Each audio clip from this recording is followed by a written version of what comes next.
थांबाय सगळं, हे शक्य नाहीये। आम्ही तुम्हाला लग्नाला होकार दिलेला नाही आणि आयुष्यात कधी देणारही नाही। हे बघत काय बसलायत तुम्ही? जा आणि यांचं घरातलं सगळं सामान फेकून द्या।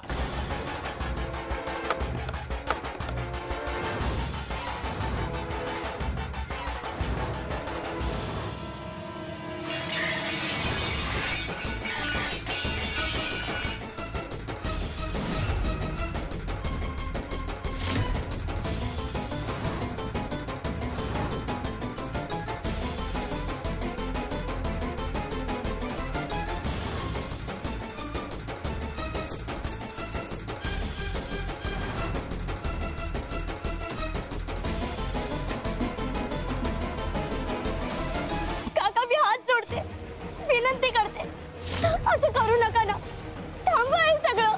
पौलमी बघ, आता तुझी आई आणि आजी दोघी रस्त्यावर येणार। तू जर होकार दिलास ना तर सगळं थांबेल। पौलमी, तू भरीच पडू नकोस। हे बघ, हा अन्याय आहे, हे पाप आहे। असा स्वाभिमान विकून संसार वाचत नाही।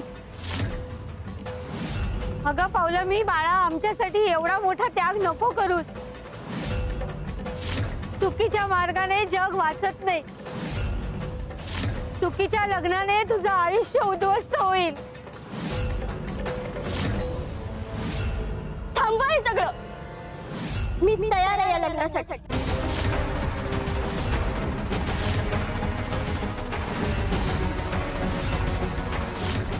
पौलमी, तू असं म्हणू शकत नाहीस। हे बघ, हा निर्णय तुला आयुष्यभर जाळेल। पौलमी, हे आयुष्याचं बलिदान आहे बाळा। आमच्यासाठी स्वतःचं आयुष्य होळीवर नको चढवूस बाळा। वा पौलमी वा, तू अगदी योग्य निर्णय घेतलायस। तू तुझ्या आजीची आणि आईची काळजी करू नकोस, या दोघींना मी व्यवस्थित सांभाळीन। व्यंकट, काय समजतो स्वतःला? मी असं होऊ देणार नाही। माझ्या डोळ्यासमोर मी माझ्या लेकीचं आयुष्य उद्ध्वस्त होऊ देणार नाही। हे बघा, तू उनका जोडेन।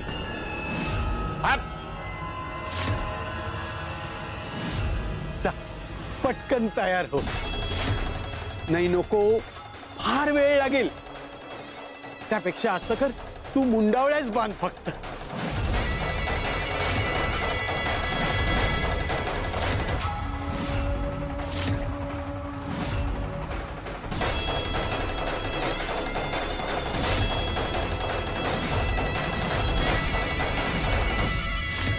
गोपिकाबाई, तो अंतरपाठ नीट धरा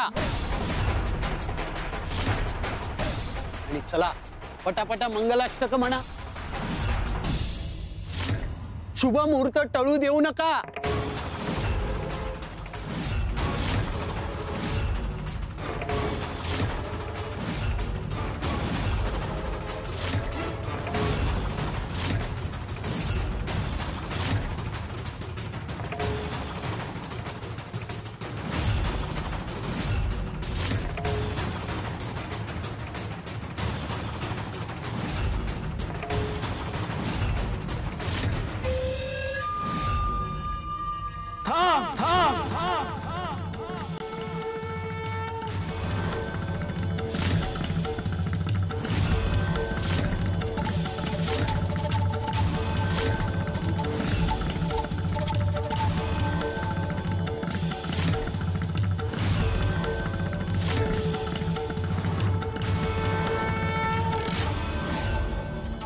स्वामी,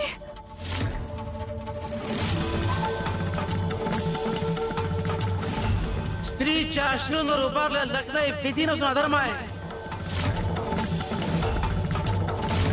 आणि अशा नराधमाला शिक्षा अटळ आहे।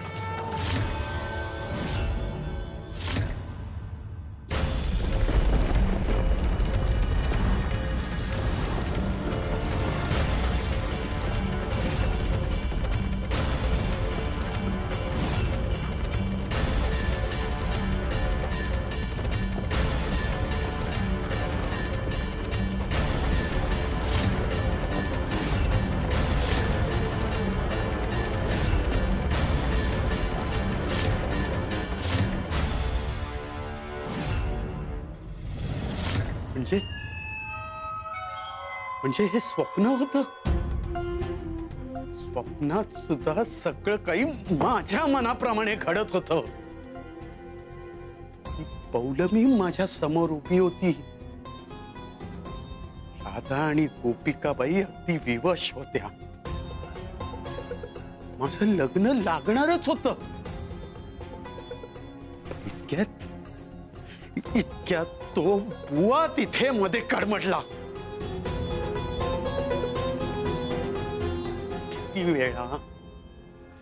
किती वेळा हा माझ्या स्वप्नात देखील येणार आहे. स्वप्नात येतो आणि जणू माझ्या मनाला बेड्याच घालतो. थांबा असं हा बुवा म्हणतो. अरे पण तुझ्या थांबानीच तर माझा सगळा खेळ बिघडतो. शपथ घेऊन सांगतो बुवा, तू किती माझ्या मार्गात आडवा आलास ना, तरी आता शेवटी मला जे करायचंय ना तेच मी करणार. कारण जिथे जाणार व्यंकट तिथे येणार संकट.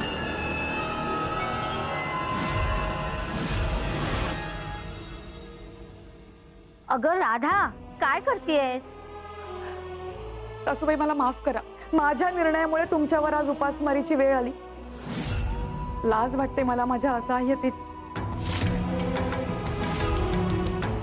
अहो मला माफ करा. मी आपलं कुटुंब अडचणीतून बाहेर काढू शकले नाही. सासूबाई उपाशी आहेत, आपलं लेकरू उपाशी आहे. काय करू मी? आता माफी मागून काय उपयोग होणार आहे? परिस्थिती बदलणार आहे का? अगं नशिबात जे लिहिलंय ना तेच भोगावं लागतंय. एकेकाळी सुखात होतं हे घर आणि आता मात्र घरानं दारिद्र्याचा उंबरठा गाठलाय. स्वामी, तुम्हालाच आमची काळजी. तुम्हीच सांगा मी काय करू. बाळा कागद जपून ठेव आणि जेव्हा जेव्हा तुझ्या मनात काही प्रार्थना असेल तेव्हा तेव्हा या कागदावर लिह. प्रार्थना जर खरी असेल, योग्य असेल तर ती आमच्यापर्यंत पोहोचतेच.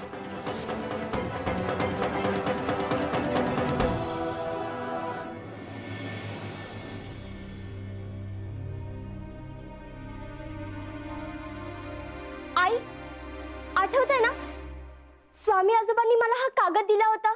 म्हणाले होते जी प्रार्थना करायची असेल ती लिही यावर.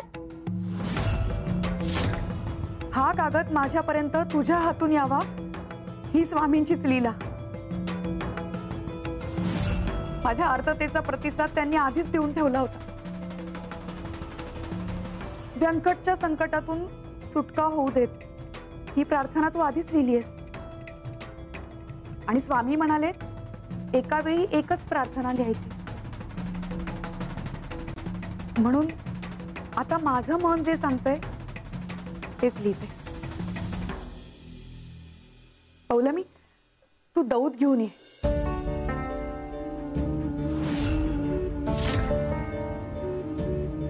आई,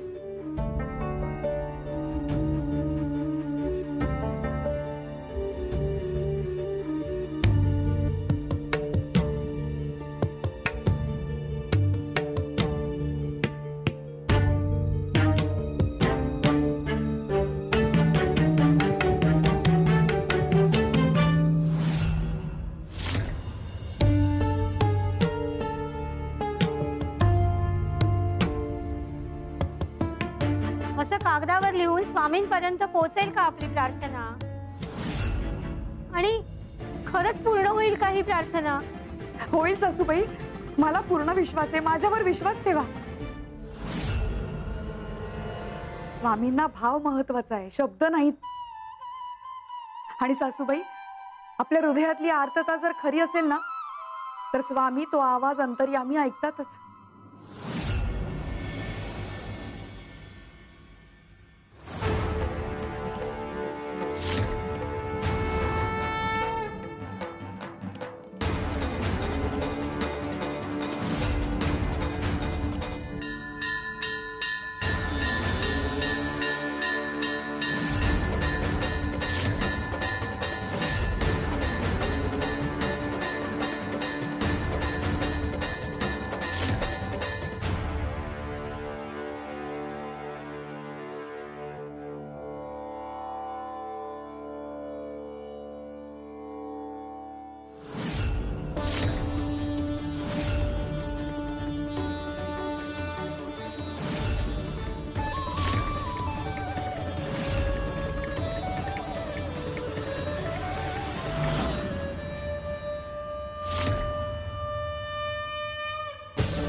रघुनाथा, तू राधाची प्रार्थना ऐकतोयस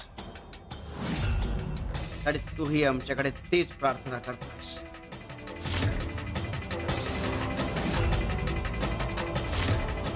तू आणि राधा एक जीव झाला होता, हे त्याच लक्षण आहे. शिव शंकर शंभो.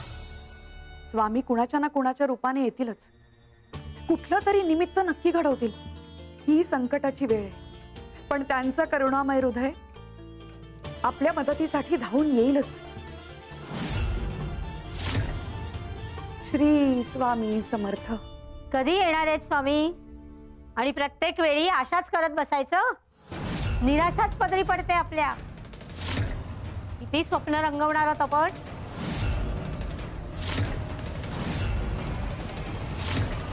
आजी, जरा शांत बस. तुला सुगंध येतोय का?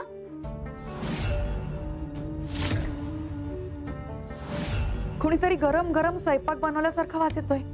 अगं पण कसं शक्य आहे? आपल्या घरात तर काहीच अन्नसाठा नाहीये आणि आपण तिघी इथेच आहोत. कोण करणार आहे स्वयंपाक? आजी, ही स्वामी आजोबांची लीला आहे. अशक्य ही शक्य करतात.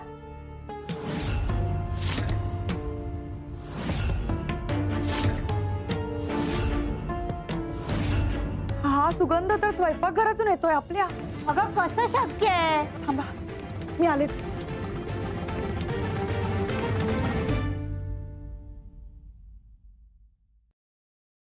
हा, भाकऱ्या.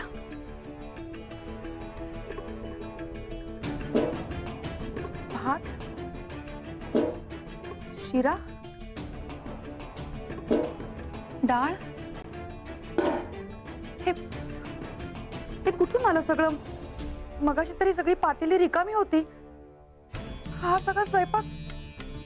सासूबाई, सासूबाई. काय झालं राधे? अहो हे बघा ना, भात, शिरा, एवढ्या भाकऱ्या, ही इकडे डाळ. हे सगळं कोणी केलं?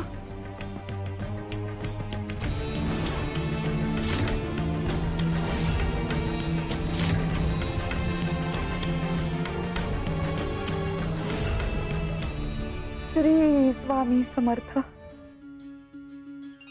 हा स्वामींचा कृपा प्रसादच आहे. जेव्हा जेव्हा आपली आशा तुटते तेव्हा तेव्हा स्वामी आपल्या कृपेने घरभर प्रकाश पसरवतात. माफ करा स्वामी, मी तुमच्यावर अविश्वास दाखवला. मला क्षमा करा. शिव शंकर शंभो.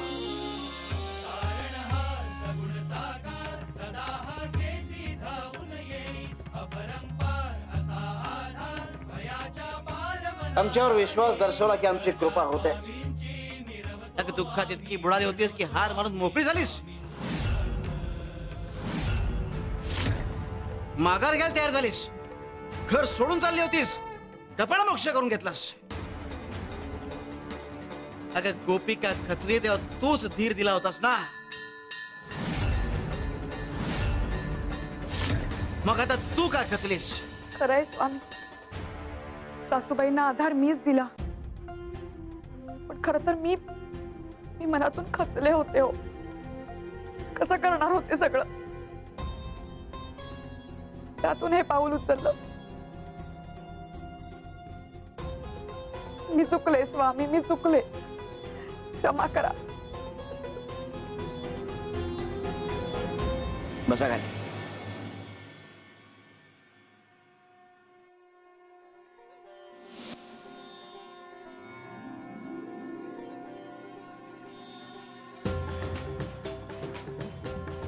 स्वामी अहो काय करताय? प्रत्येक वेळी भक्तांनीच आम्हाला जेवायला वाढावं, जेव घालावं असं काही आहे का? गुरुच्या हातून मिळणारा प्रसाद आनंदाने स्वीकारावा. अशी संधी पुन्हा पुन्हा येत नाही. आणि घरातलं कुणी गेल्यावर आपल्याच माणसाने जेव घालायचा असतो. रघुनाथ आमच्या जवळचा होता.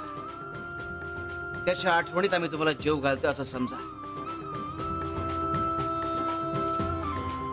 खरं तरी जबाबदारी नातेवाईकांनी पार पाडायला हवी, पण त्यांना वाटलं की तुमच्यावरचं कर्ज त्यांना फेडावं लागेल म्हणून कुणी आलं नाही.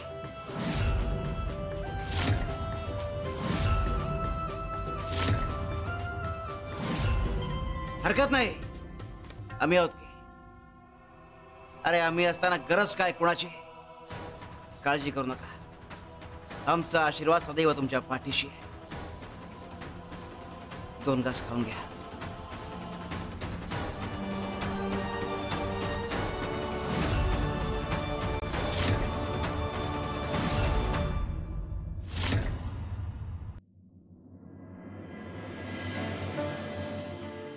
करा सुरुवात.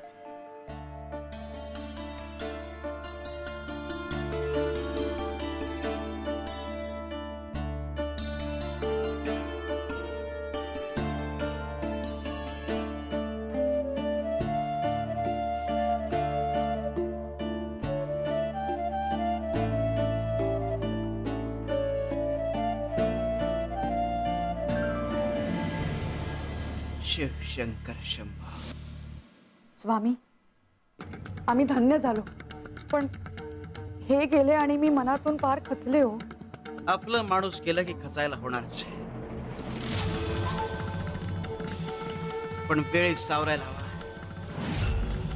आयुष्य थांबत नाही, आपणही थांबता कामा नये. अगे कर्म मनुष्याला आणि ईश्वराला कोणालाही चुकलेलं नाही. आळशी निष्क्रिय माणूस बनून राहू नका. कष्ट करा, घाम गाळा. ईश्वरानं दिलेलं शेत पिकवा. उगवेल ते धान्य आनंदाने खा, समाधानी राहा. खाट्यावर पडून राहून आळस करणाऱ्या माणसाकडे ईश्वरी लक्ष देत नाही, तोही काही करू शकत नाही. आयुष्याचा जुगार करू नका. येणाऱ्या परिस्थितीला समर्थपणे सामोरं जा. आम्ही खास भरवायला तयार आहोत, तुम्ही तोंड तर उघडा. आम्ही ताकद द्यायला तयार आहोत, तुम्ही लढायची तयारी दाखवा. स्वामी, तुमचा प्रत्येक शब्द मनाला भिडला, पण आता मी खचणार नाही. मी लढायला तयार आहे. फक्त तुमचा आशीर्वाद कायम माझ्या पाठीशी असू द्या.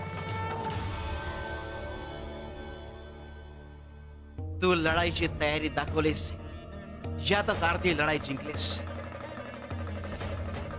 श्री स्वामी समर्थ. शिव शंकर शंभो.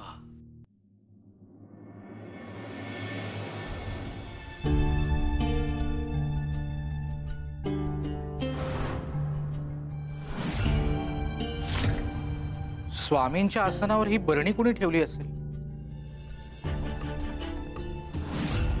गोपाळ बुवा, अहो ही बरणी तुम्ही ठेवली आहेत का? नाही.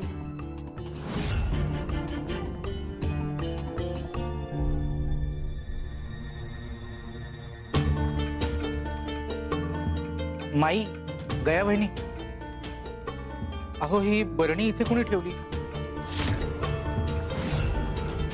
नाही हो, मी पण नाही ठेवली. आम्ही आत्ताच बघतोय ही बरणी. कपिलाताई, तुम्ही ठेवली आहेत का ती बरणी? नाही. अहो, मी कशाला ठेवेन? मी तर आत्ताच पाहते ही बरणी.